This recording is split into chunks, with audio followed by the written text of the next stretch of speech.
So this is the McRib at McDonald's. This is the seasonal item. They only have this for the holidays in November. We're gonna taste this. I'm gonna tell you what I think of it, baby.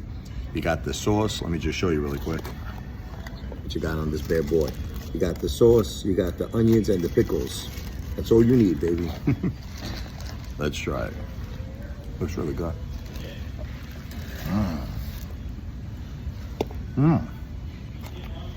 Tastes like Big Ed's ribs to me.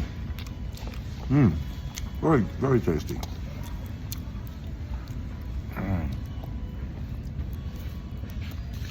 Very good.